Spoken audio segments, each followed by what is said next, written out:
I was thinking that I would force us to do the theme song, to try to sing along to the theme song, but there was but then after that, that's exactly that's exactly what I sound like in my car when I'm listening to that opening. If people find this, they're not going to need to know what it's about. But Alex, do you want to tell people what this is about? Yeah, so basically Dandadan is the story that follows two high schoolers. There's Momo and Takakura. Takakura, yeah. Ken-kun. Ken-kun. In which that they kind of are, they have similar interests, but they're opposing interests. Momo is into the paranormal, while Ken is into the extraterrestrial, and they kind of believe in what they believe in, but they don't believe in the existence of each other's interest in a sense. So they're kind of like opposing magnets, I suppose. Mm-hmm. But they're both magnets. And then what happens is that they find out that both of those things are actually real in their series. They challenge each other to go to a UFO hotspot and a ghost hotspot. Yeah, to prove to each other that they're real. And they end up finding out that aliens are real, and paranormal ghosts are real. So it ensues a bunch of different little escapades and run-ins with aliens and paranormal spirits, which then they have to try to stop from doing what they're trying to do. I mean, the main thrust of the first season is the recovery of Okarun's penis, and then later his testicles. Yes. This is a primary plot point. His golden balls. Yeah. But it begins with the Turbo Granny ghost who steals his weenie. I don't know if that is a literal translation, but she keeps saying, "Let me have your your weenie." Right. This is animated by Science Saru, who we talked about earlier because they did Tatami Time Machine Blues and Tatami Galaxy. We've talked about both of those shows. And I'm a big fan of one of their directors, who I don't remember the name of, but Kimonozume and Walk On Girl. He did both of those. Great show, great film. Alex, what did you think of Dandadan? It's a pretty fun, entertaining series. It moves along pretty swiftly from one episode to another. The introduction later on of Momo's, I think it's her grandmother, I think it is, or aunt. I can't remember. Her grandmother, who's kind of like Seiko-san. Seiko. She's sort of like a spirit medium or something like that. She has kind of like special powers and such like that. There's also an additional character called the girl. Yeah. I don't remember her name. I don't remember the other. There's two additional characters that were not. Yeah, it is. It's Stand by. Keep talking. I'm gonna play producer here. I'll whisper it in your. Ayase? No. That's a grandmother. Yeah. Ayase. Ayase Shiratori. I'm looking at the Wikipedia article. Yeah, Ira Shiratori and Gigi. Gigi. Ira sort of becomes this potential love interest for Taka, in which it sort of creates this love triangle where originally Momo doesn't really see much into Taka except being kind of this nerdy guy that she has to interact with because they are basically trying to deal with both aliens and yokai in a sense. But then she eventually starts noticing that Ira is trying to kind of get his catch his eye, and then she kind of becomes a little upset about that in a sense. However, then when they introduce Gigi, who was Momo's childhood friend, and he's kind of like this really fun, goofy Chad kind of guy. Yeah, he's the goofy Chad character. Yeah, he's this goofy Chad, which unfortunately they only like introduce him right at the very end of like episode 10. And then they have him just doing his goofy stuff like in 11 and 12 where the season ends. I kind of unfortunately wish that he was introduced like at least a couple episodes prior to that, because right when you kind of start enjoying this character, it's kind of like, well, we'll see you in like 6 months time for the next season. I mean, at least it's only 6 months and not 3 years like Attack on Titan or any of those shows. Dorohedoro. But that's something. Oh God, is that? Did we find out there's a season of that coming or not? I think so. I think from the last I checked, because that manga's been finished for like 2 years now too. Mm-hmm. But anyway, what I was going to say was, the goofy Chad character. I love how a lot of these characters kind of are. Against type is not the right way, but they're just a little bit more nuanced than what you would expect them to be. So, for example, you were talking about what's her name, Ira Shiratori. Mm-hmm. She at first is just kind of this bitchy, popular girl, mean girl thing, who is she acts nice to Okarun, and then is totally talking shit about him after she walks away, and that's what kind of jumpstarts Momo's interest in him, because there's like she gets angry hearing what Shiratori's saying, but then that character, I thought she was just going to be the bitchy side character who's mean to everyone, but then she gets her own little character arc. Mm-hmm. And becomes kind of a supporting main character, and has kind of is the focus, indirect focus of one of the more tragic episodes of the season. That which really goes into. I do like how this goes from, kind of madcap. What's it called when people fall down? Humor, slapstick.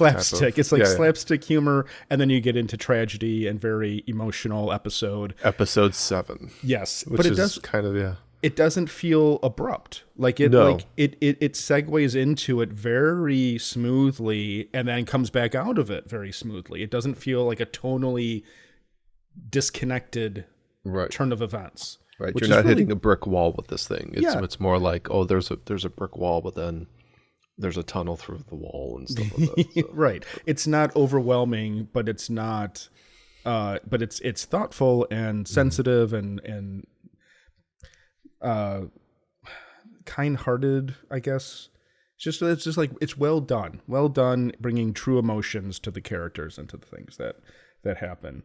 And I do like what you were kind of talking about, the romance between Momo and.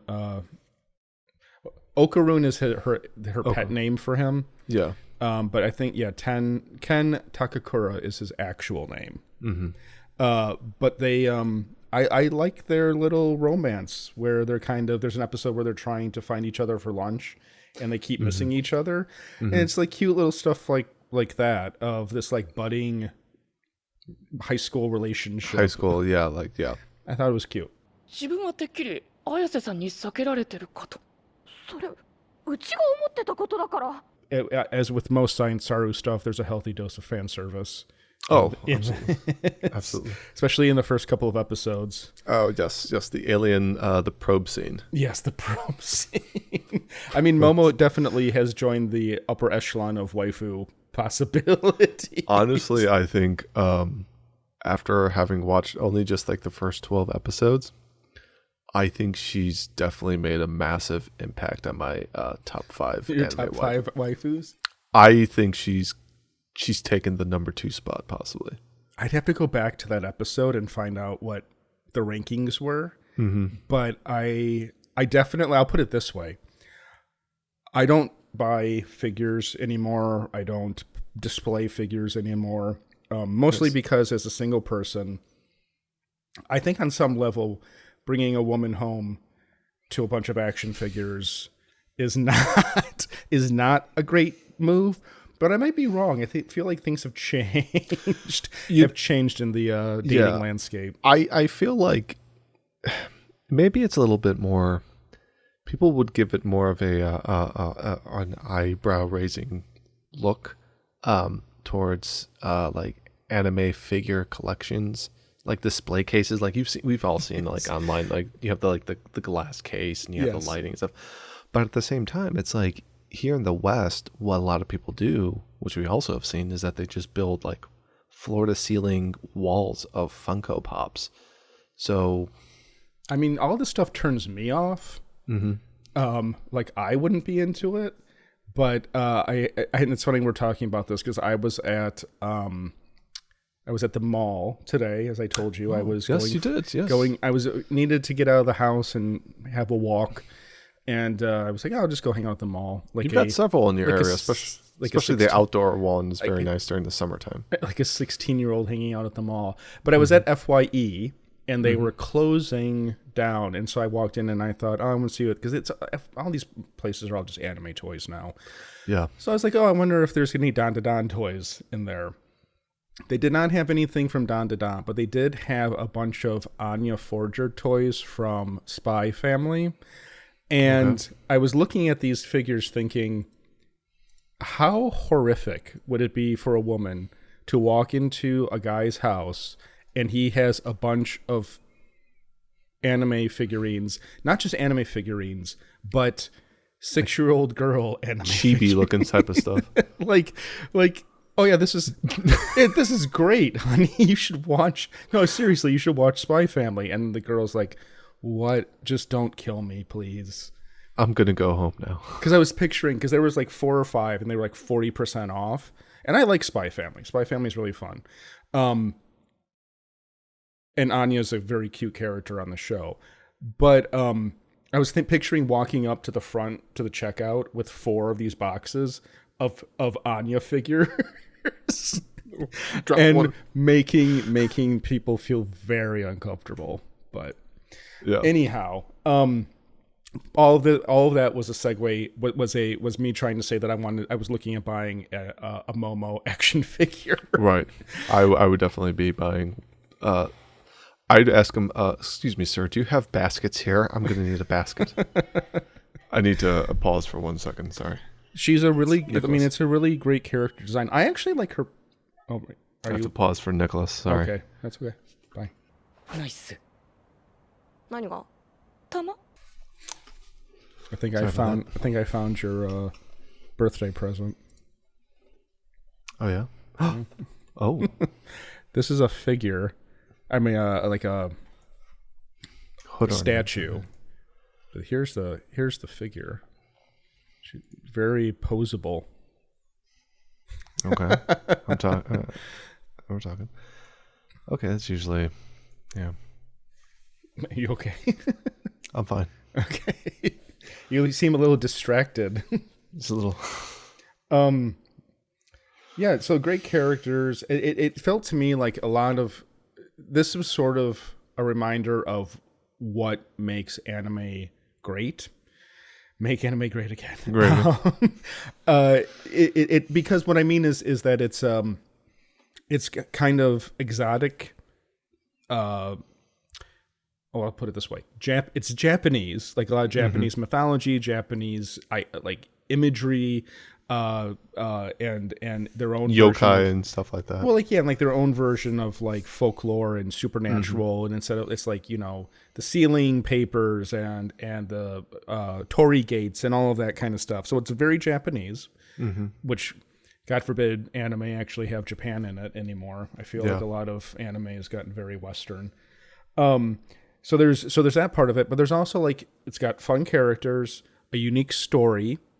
And it's just cool. Like it's cool anime. And like really dynamic and well done animation in it also. Right. It's all the stuff that I liked about anime in the 90s, Yeah, it was something I was thinking about earlier today, and I was gonna ask you. It's like, because when I was like trying to remember some of our favorite anime shows and series and movies, it always harkens back to like 80s and 90s, and then I feel like we kind of got back into it sort of like probably like the 2010s to now, but I was just trying to figure out like why was like anime. I mean, I don't think we were there apart from like a handful of shows. Like, why was anime like in the 2000s kind of like, you know, like because I remember like the big one was like, okay, Naruto that we enjoyed. Well, what? I'm trying to think of. I'd have to look at it. I'd have to look at the anime list, the MAL thing, to see. Because I don't know. I don't know what anime was big in the two. So you're talking about like the early aughts, 2000 to 2010. Kind of like when we went to like Anime Central. When we were going there, like all the 2007. time. Well, like that whole like the 2000s period. Kind of. Yeah, but I mean, remember we were there when they announced like. I mean, that's the anime I think of, like Ghost Hunter, or not Ghost Hunter Robin, Witch Hunter Robin. I think of what else? Monster. Let's see. Best anime of the. I feel like just watching new. We haven't watched much new anime in general. So okay. So here's Game Rant. Best anime from the 2000s. What do we got? Afro Samurai, never watched it. Bleach, never watched it. Inuyasha, never watched it. That was from the 2000s. Isn't that what we're looking for? I thought that came up. I thought that was from the 2002. Was the release date? Interesting. Okay. Well, yeah, think of like this was on on Adult I thought Swim. it was from like the 90s. It looks like a very 90s style. I don't Okay, know. well, I guess It's on the list. It says 2000. okay. No. Paranoia Agent. I Agent. watched that. I did not like it. Even though I like Satoshi Kon, but I liked it. I remember, maybe I should revisit it. I remember hating the ending. Never heard of those. I mean, I like the musician, Naruto. Naruto and Naruto Shippuden. Okay, I mean, definitely, yeah, we watched that. Natsume's Book of Friends. What is that? Black Lagoon. Hey, Just could not. this show that you tried to watch a million times. I think what would be my equivalent to that?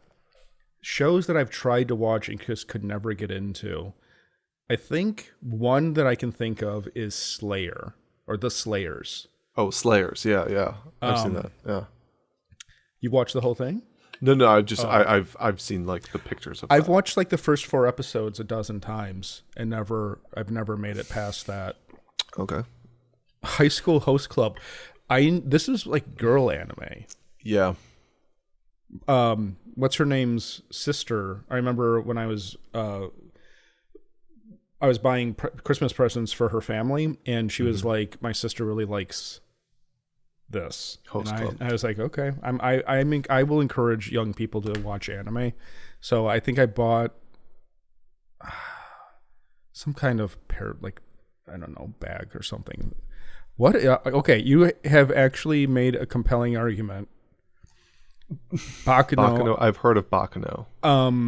Liz likes Bakuno. Okay. That's all I know. I Need to know about I watched a little bit of Asumanga Daioh. I watched a little bit of Is this like K-On, but with... Kind of. It's famous for... This girl's famous, like what used to be popular on 4chan. Oh, she's like yeah. She's like a mascot type. Mm-hmm. What is this? Yes, standalone complex. One Finally Piece. shows up at 12. Death Note. Okay. I watched Death Note. Code Geass, no. Mushishi, I watched a little bit of this. I watched the first season of this. This is just a gentle, quiet anime. Mm-hmm. It's very relaxing, very easy to fall asleep to. I actually own 2 DVDs of this show. Wow is right. Samurai Champloo. Did you watch this? Samurai Champloo just feels so Western oriented. Well, it had a rap soundtrack. But this is 2004. This is 20 years ago. It's the director of one of your favorites, Cowboy Bebop.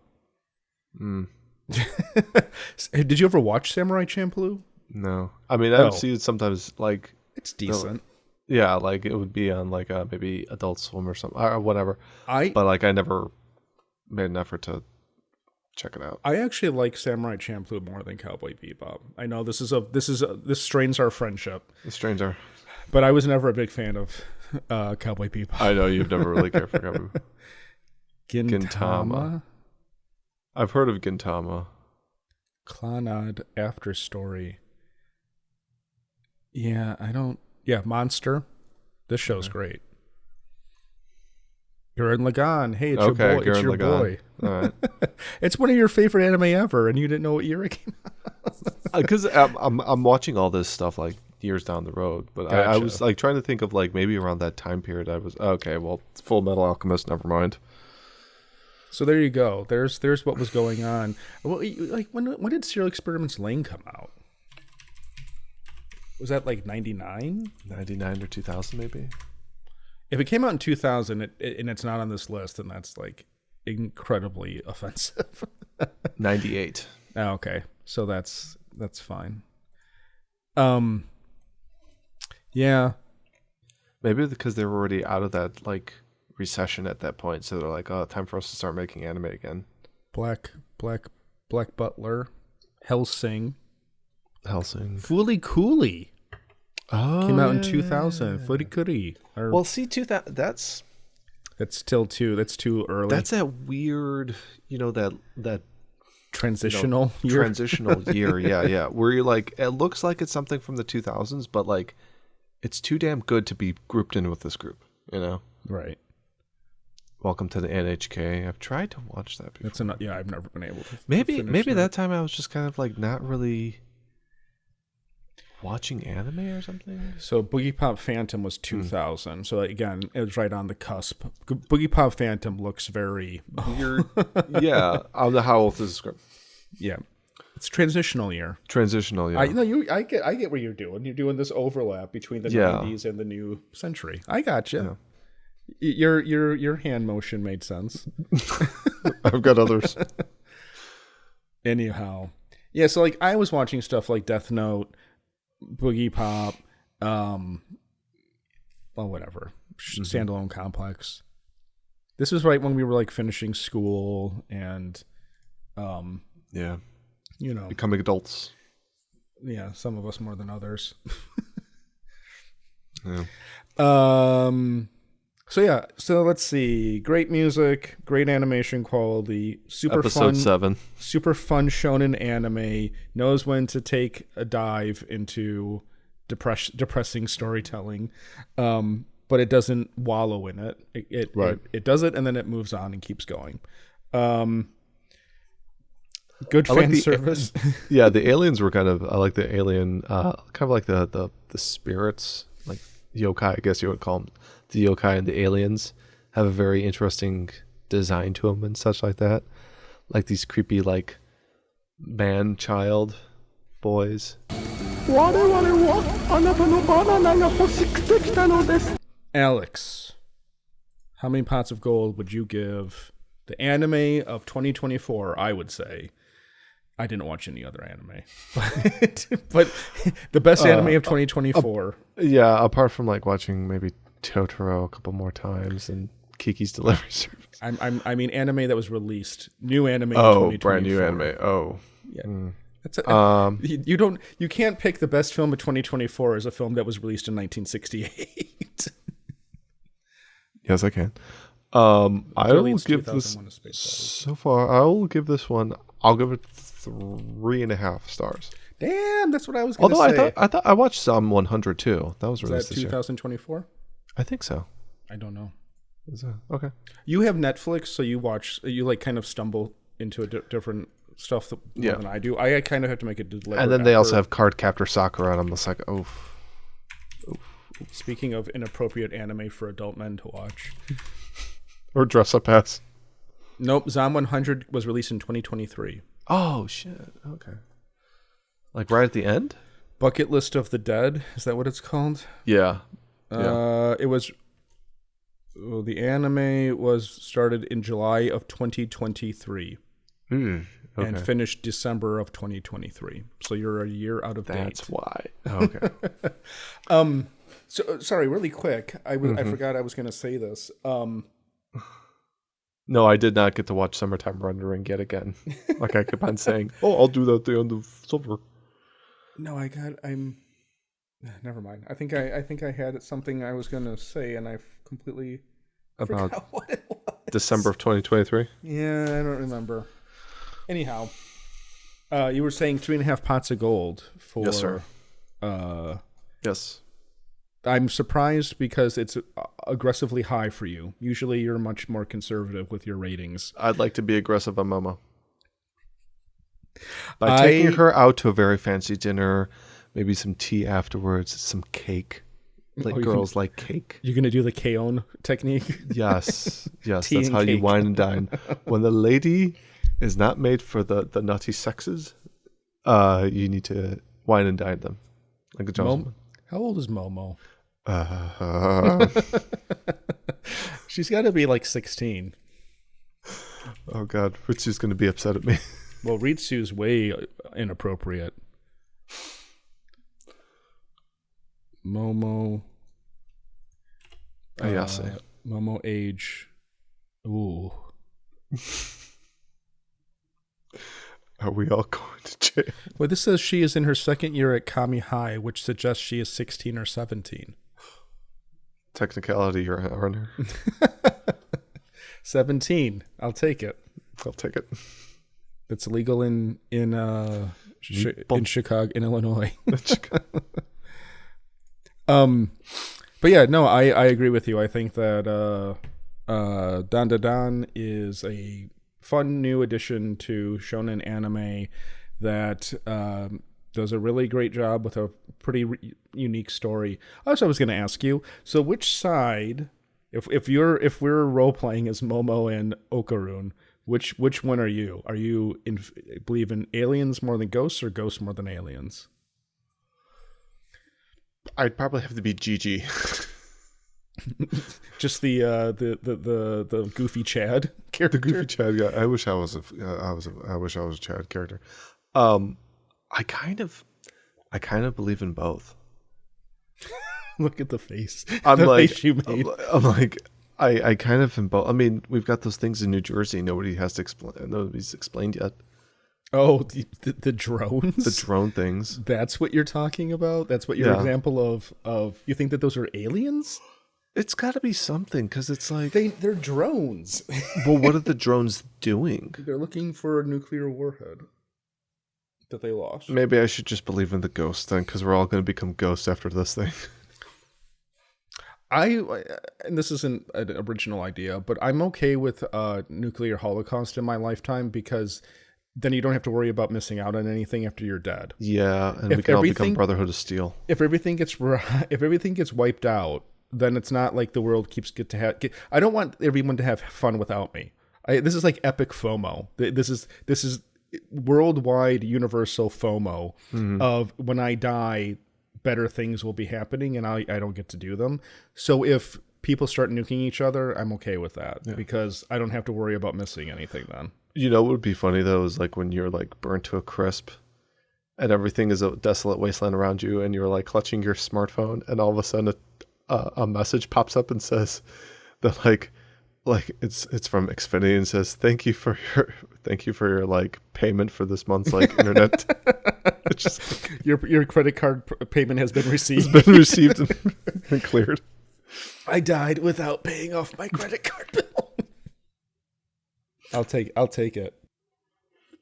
3.5 pots of gold. I think it's great, and everyone should watch it, and you'll have a good time. And if you don't have a good time, then you're a stick in the mud. Yep. Yeah. I mean, we'll be back to business as usual next week. Regular programming.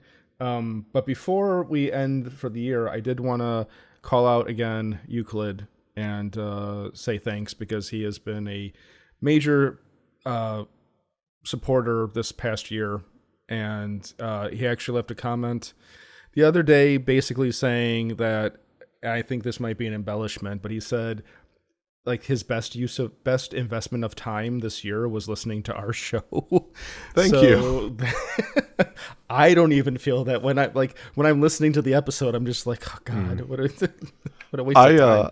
Right before we started recording, I was still in bed on my phone because Bridgerton was on TV, of course. So both of you were on your phones. And I caught like the very end of his Stalker his stream. Let's Play, yeah. And I typed in a comment on there. He was going up like some, I don't know, it was some building, and he's going up like scaffolding, and I'm thinking like, oh, this is scaffolding the game.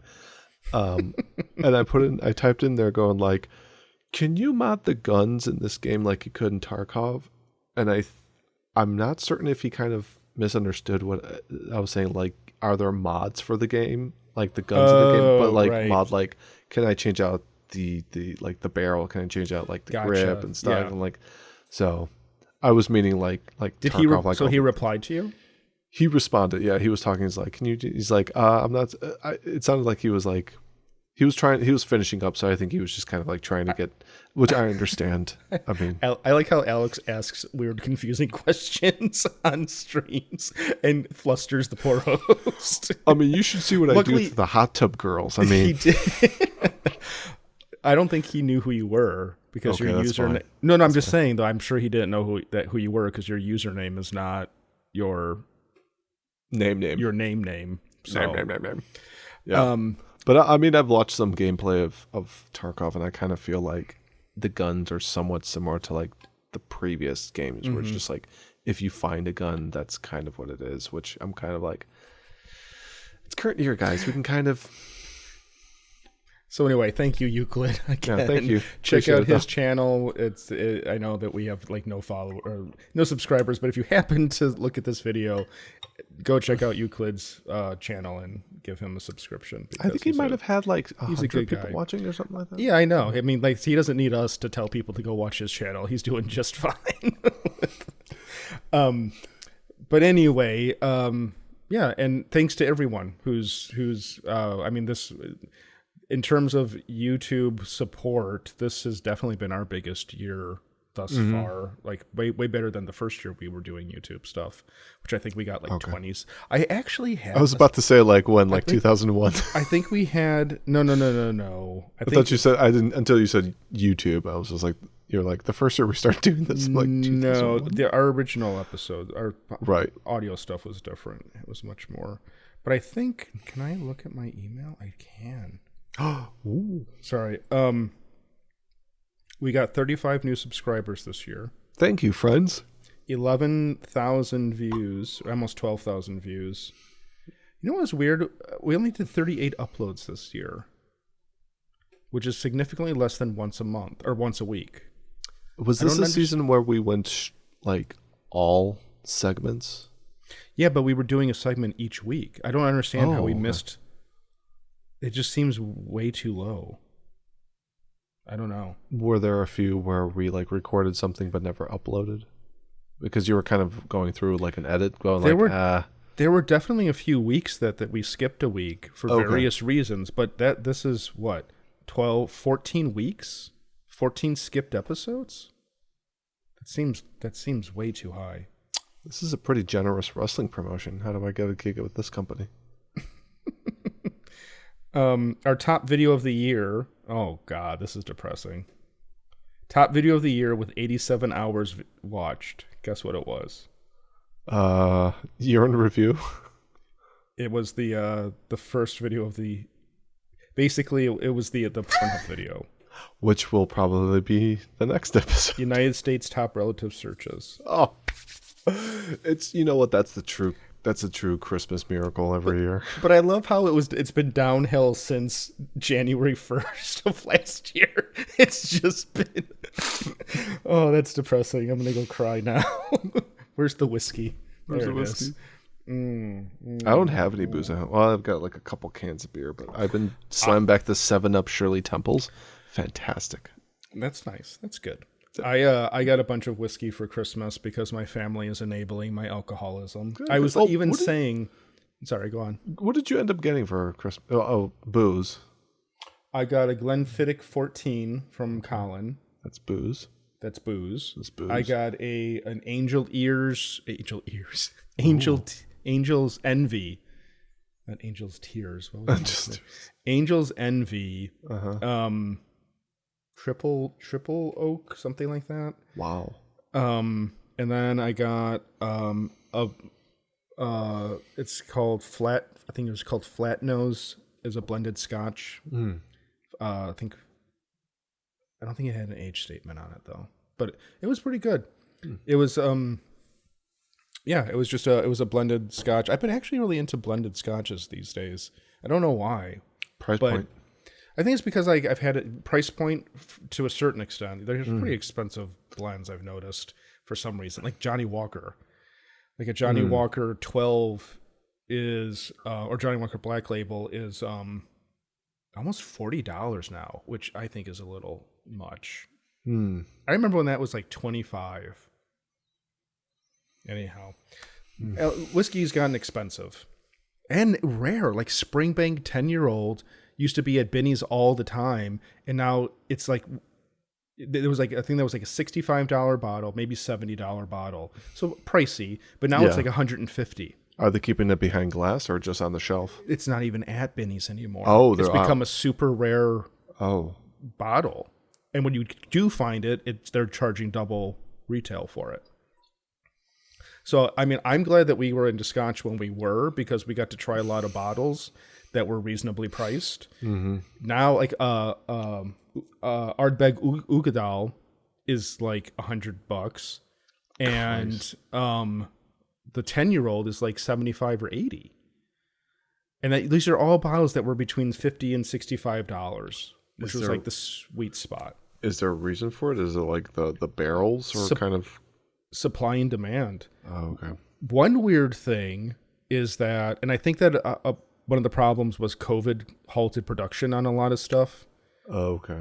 So that was part of the problem. But like one of the bottles, like Glenfarclas, 12-year-old Glenfarclas, one of my favorite. The blue label, bottle. Right? Yep. Yeah. At Binny's, $80. At Sal's, $60. It used to be $55. But for whatever reason, Sal's, I shouldn't even be saying this. And nobody goes. They're just going to buy out all of their stock. Yes. I mean, I ran over there when I saw it was $80 at Binny's and was like, oh my God. So I have one bottle that I'm like keeping just in case. But it's just crazy. It's crazy how expensive. I mean, it's everything. Everything's gotten expensive and no one's getting raised. Have you looked into like what the prices are at like Costco or Sam's Club for some of that stuff? Because I know sometimes they sell. I don't have a thing. Yeah, I don't have a thing for Costco. Okay. Do you have a membership for Costco? We not for Costco, but we did have Sam's Club for a year because it was like a special thing, and the majority of the stuff we used it on was fuel. Yeah. But the problem it's like, okay, it's only like, what is it, like $45-$50 a month, or I'm sorry, a year. But then when you walk in there and you're like, oh, there goes $400 a year for Costco. I think for both, it's something like that. It's not that much, like $40-$50. 2 hours later. Anyhow, Alex. Yeah. I don't know how we got onto that topic. What I was trying to do was wrap up this year's series of episodes. It's a good year. Was it? Yeah, it was a good year. Maybe. I mean, apart from Scotch prices. No, I mean what was your favorite? What was your favorite episode this year? Let's bring up the list. Let's see. Okay, your favorite episode that wasn't the hub, wasn't hub related in any way. We got buffets. Oh man, wearing the gray sweatpants season, quadruple A gaming, flavored water, Godzilla. chloroform. What was this episode? What was this? Retired chiropractor. Oh, yes. The second you said retired chiropractor, we're like, dude. What a random episode that was. Let's see. Bathroom sounds pretty good. Malls. Talking about malls. I always love talking about malls. Lunchables. I think I just love them all. I can't You pick just up. love them all. I'm gonna give the mom answer. I just love them all. You love them both in different ways. Gachapon, because I've got some Gachapon games that I'm looking forward to next year. The Gachapon episode was the episode that baffled me by how badly it did. In fact, I think the Christmas episode has done better now than that did. And any of these like niche episodes are always going to be a hard sell where it's like not about anything specific or popular.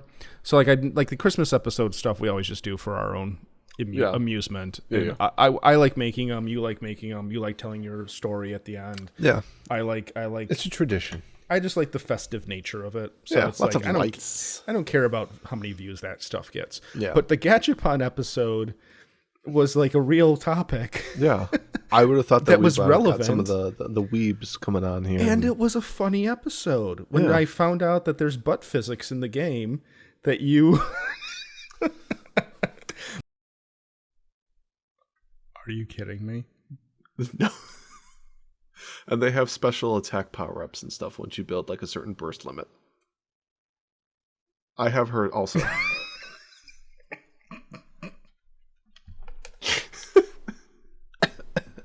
That jiggle. That jiggle. Jiggle Anyhow, physics. Alex, would you please do me a favor and wrap up for the year 2024 this episode of Culture Doom? Certainly. Thank you very much, everybody, for joining us for another fantastic year in the annals of Culture Doom history. 2024 is now in our permanent archives. And now we're heading into 2025, where we have a whole new year of fun-filled adventure ahead. On behalf of Brendan, this is Alex saying, Dopa Bachinya until 2025.